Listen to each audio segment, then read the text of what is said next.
Tepuk tangan bulan purnama. Bulan purnama.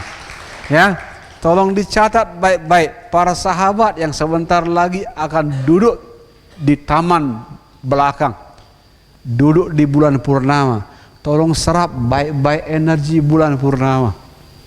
Serap baik-baik. Karena kenapa? Bentuk bulan purnama seperti itu di filsafat timur disebut mandala. Mandala itu kesempurnaan. Kesempurnaan salah satu sifat Tuhan. Kesempurnaan salah satu ciri makhluk tercerahkan yang disebut Buddha. Ini, wow, ya, bukan kebetulan kalau pencerahan diidentikan dengan bulan purnama. Karena lihat, sebagaimana tulisan saya di Nusa yang saya bagi ke Anda hari ini. Kalau orang biasa pikirannya sangat dualistik. Benar ambil, salah dibuang. Suci ambil, kotor dibuang. Tuhan dipuja, setan dicerca. Kalau Anda sudah sampai di tingkat ini, di mana mulainya, di mana akhirnya tidak terlihat.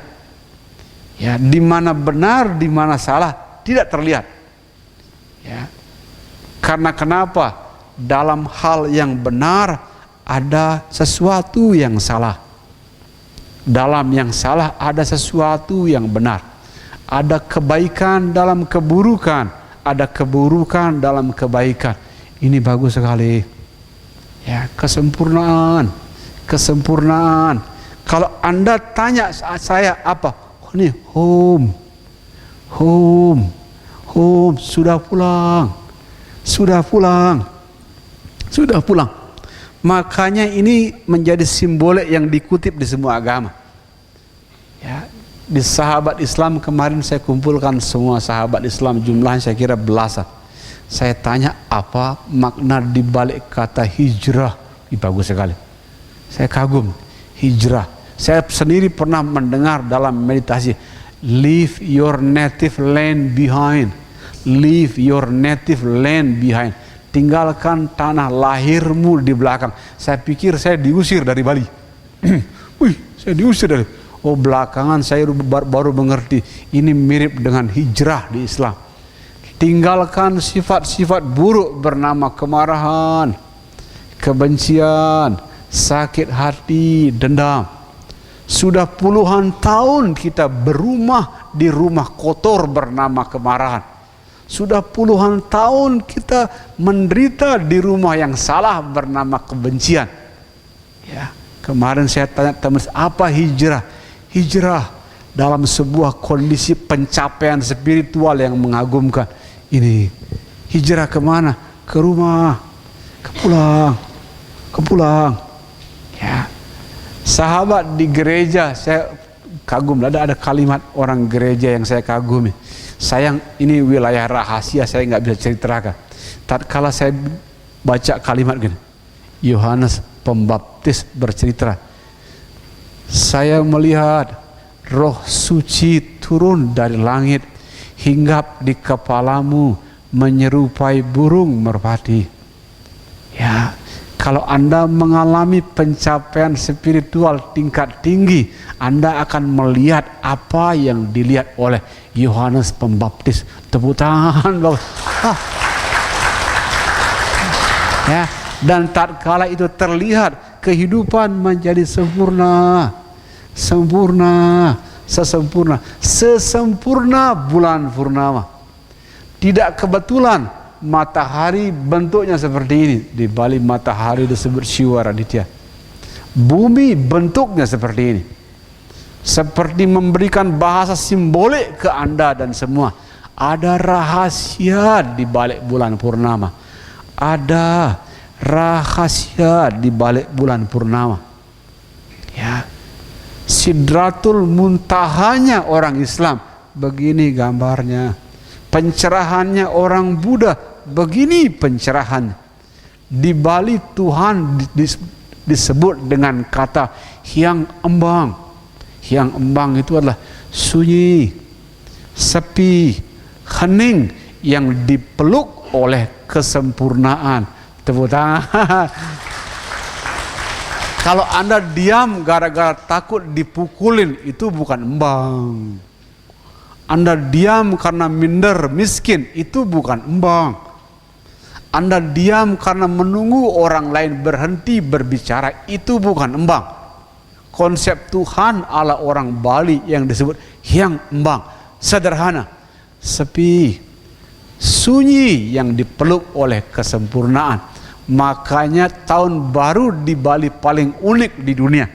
Sementara di tempat lain tahun baru riuh dengan pestanya, di Bali tahun baru nyepi, nyepi, nyepi, bukan meceki, bukan judi.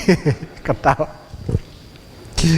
Ya, kenapa nyepi? Sedang merenungkan hakikat bulan purnama. Itu bagus sekali. Kesempurnaan. Dalam bahasa Buddha Dharma, bentuk bulan purnama disebut sebagai kesempurnaan Dharma Kaya. Ya, karena seorang Buddha punya 3 tubuh, Dharma Kaya, Samboga Kaya, Nirmana Kaya. Nah, ini tubuh Dharma Kaya, bulan purnama. Ya, itu bahasa universalnya tubuh kesempurnaan. Ya, Thich Nhat Hanh menulis buku bagus sekali. Udah ada bahasa Indonesianya. Buddha Body, Buddha Mind. Ya, tubuh Buddha, batin Buddha. Orang tercerahkan, dia melihat bulan purnama di mana-mana. Di diri orang, dirinya sendiri, di binatang, di pepohonan. Karena kenapa? Kembali ke cerita di awal. Semuanya sempurna. Orang Bali menyebut puranya mandala utama. Mandala utama. Mandala itu sempurna. Ya, itu bentuk kesempurnaan malam ini diwakili oleh bulan purnama. Itu makanya para rasul, para nabi diyakini mencapai keadaan tanpa kematian. Bahasa Inggrisnya the deathless state. Ya, mengalami keadaan tanpa kematian. Kenapa mengalami keadaan tanpa kematian? Karena dalam bentangan garis di luar ini, kematian dan kelahiran di mana enggak, bahasa Inggrisnya traceless. Traceless itu tidak ada jejaknya. Nih, mana awalnya, mana akhirnya, enggak ada. Mana ujungnya, mana awalnya, enggak ada. Nah, itu keadaan tanpa kelahiran, tanpa kematian. Makanya makhluk tercerahkan hidupnya damai sempurna, parama shanti. Karena kenapa? Sudah melihat kesempurnaan Dharma Kaya, di mana kematian dan kelahiran tidak bermusuhan. Sukacita, duka cita tidak lagi bermusuhan. Lahir mati bukan 2 hal yang sama, tapi satu kesatuan yang mengagumkan. Makanya Jetsun Milarepa di Tibet mengemukakan, death is not death. Death is just a little enlightenment. Dalam kehidupan para yogi, kematian berhenti membawa ketakutan. Kematian hanya pengalaman kecil yang mencerahkan. Kenapa Milarepa berkesimpulan seperti itu? Karena dalam pandangan makhluk tercerahkan, kehidupan seperti bulan purnama. Kelahiran bukan awal, kematian bukan akhir. Perjumpaan bukan awal, perpisahan bukan akhir. Karena kenapa? Dalam kesempurnaan mandala bulan purnama, dia menyatu dalam sebuah kesempurnaan. Makanya Bunda kalau ketemu saya sudah melihat sesuatu yang agung di tempat ini, saya tepuk bahunya, Bunda, sempurna, sempurna, sempurna, tepuk tangan. Kenapa kita berkelahi? Karena batin kita ada ujungnya, ada akhirnya. Ada benarnya, ada salahnya. Ada sucinya, ada kotornya. Kenapa Tuhan kita sembah, setan kita tendang? Karena ada ujungnya, ada akhirnya. Ya, Orang tercerahkan, ujung dan akhirnya tidak ada. Yang ada hanya sebuah aliran sempurna. Jangan lupa cerita fantasi Theundat Han. Suatu hari Ananda menjaga kamarnya Guru Agung Buddha. Datang marah setan dari jauh. Ngapain setan ketemu? Marah, ngapain kesini? Saya mau ketemu Buddha. Nggak boleh. Marah, setan kan musuhnya Buddha. Ha ha ha, kata marah. Masa Buddha ada musuhnya? Nggak benar itu, nggak benar. Kalau benar gurumu mengalami pencerahan sempurna, tidak ada musuh, semuanya sahabat. Nggak boleh. Bagaimanapun kata anak, saya larang. Bunuh dulu saya, baru ada boleh masuk. Ananda belum tercerahkan karena ribut. Dipanggil Ananda. Ananda, ada apa ribut di pintu? Itu marah mau bertamu, saya tidak kasih karena marah musuhnya Buddha. Kasih masuk Ananda, kasih masuk, biar saya terima marah. Masuk marah. Buddha, saya bosan sekali jadi setan. Tiap hari ditimpukin batu, dicaci di semua tempat ibadah, dikasih judul gelap semua. Bosan jadi setan. Sekarang gantian yuk, Anda jadi setan, saya jadi Buddha. Jawabannya Guru Agung Buddha bagus sekali. Marah, kamu tetap jadi marah. Tetaplah jadi marah yang sempurna. Karena tidak ada Buddha tanpa marah. Tepuk tangan. Cerita bulan purnama. Cerita bulan purnama. Entah kemarin maupun 2 hari yang lalu saya cerita bunga Kamboja sama Anda. Cerita tentang bulan purnama. Di Bali bunga Kamboja ditanam di tempat suci. Bunganya disembah-sembah, dipersembahkan kepada para dewa. Di Jawa sebaliknya, bunga Kamboja ditanam di kuburan. Tapi bunga Kamboja bercerita kesempurnaan bulan purnama. Di tempat suci dia ditanam, berbunga. Di tempat menakutkan kuburan ditanam juga berbunga. Dan untuk Anda catat baik-baik, ciri manusia yang sudah berjumpa bulan purnama seperti bunga Kamboja. Di tempat suci sama di kuburan, dua-duanya sama-sama indah. Tepuk tangan. Makanya Mahakasyapa yang mengalami pencerahan bagus sekali, itu berbulan-bulan dia meditasi di kuburan. Di kuburan. Orang tantra banyak meditasi di kuburan. Tapi kalau tampang-tampang yang masih tidak stabil, jangan coba-coba. Ya, kenapa meditasi di kuburan? Untuk berhadapan langsung dengan ketakutan kita sendiri. Ya, kalau Anda bisa berhenti menakuti kematian, semua ketakutan menghilang. Semua ketakutan menghilang. Makanya Jalaluddin Rumi di Islam menulis, tidak ada tempat bagi kesedihan dalam persembahan agung yang bernama kematian. Bagi orang yang sudah berjumpa bulan purnama, kematian bukannya menakutkan, itu sebuah kesempatan untuk melakukan persembahan agung.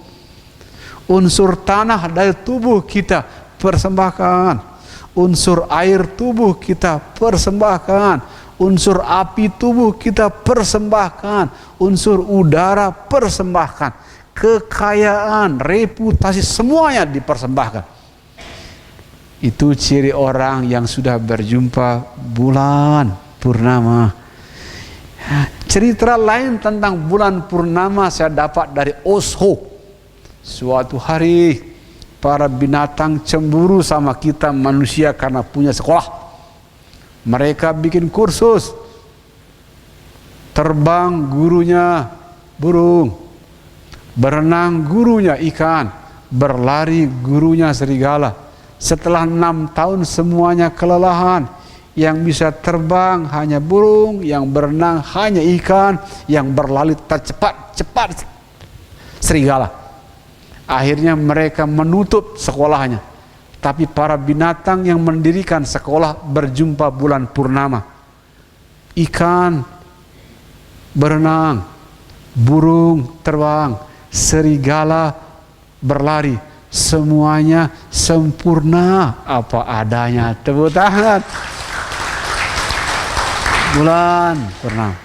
Sehingga sebentar Anda bermeditasi di Taman Brahma Wihara Arama, duduklah dengan sebuah keyakinan, semua sempurna apa adanya. Lebih mudah menyerap energi kesembuhan kalau pikiran berhenti bertempur.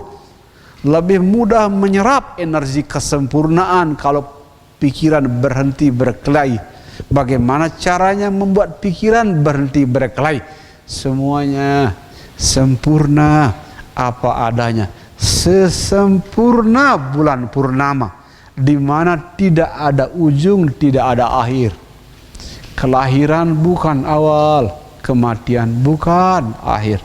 Perjumpaan bukan awal, perpisahan bukan akhir. Ini bagus sekali. Itu makanya orang-orang yang sampai di sini biasanya bercerita dengan bahasa-bahasa simbolik, ya, bahasa-bahasa simbolik.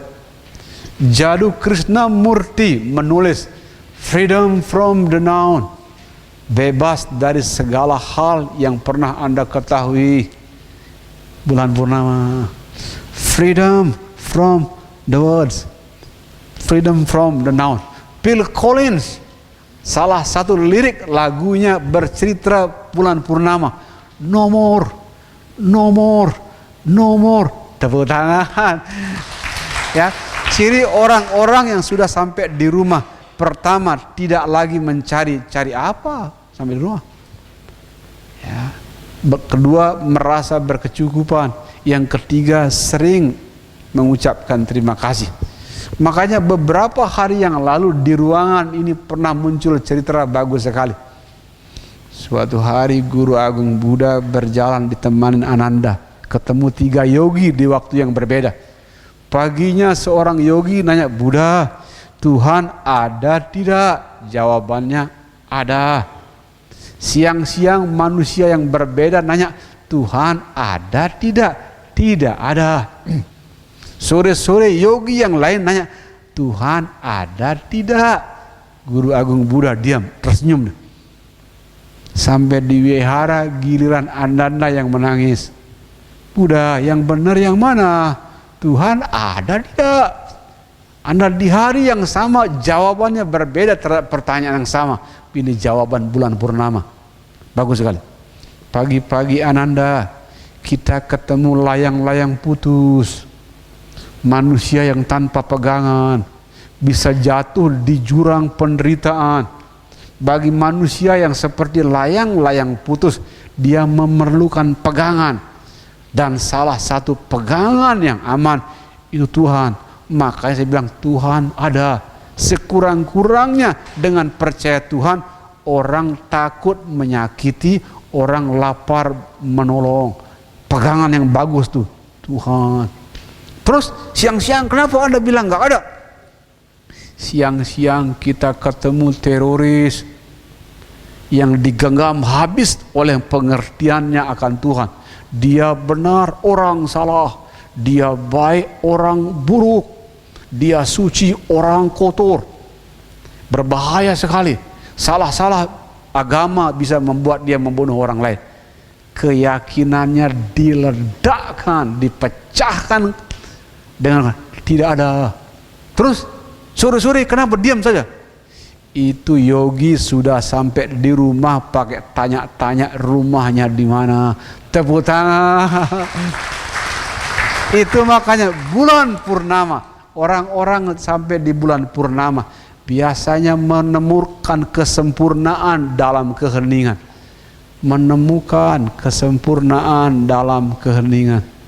Saya kalau tidak disuruh-suruh ngajar sebenarnya damai sekali sendiri, Tayut. Sendiri damai sekali. Cuman gara-gara suruh ngajar terpaksa seperti tukang obat, seperti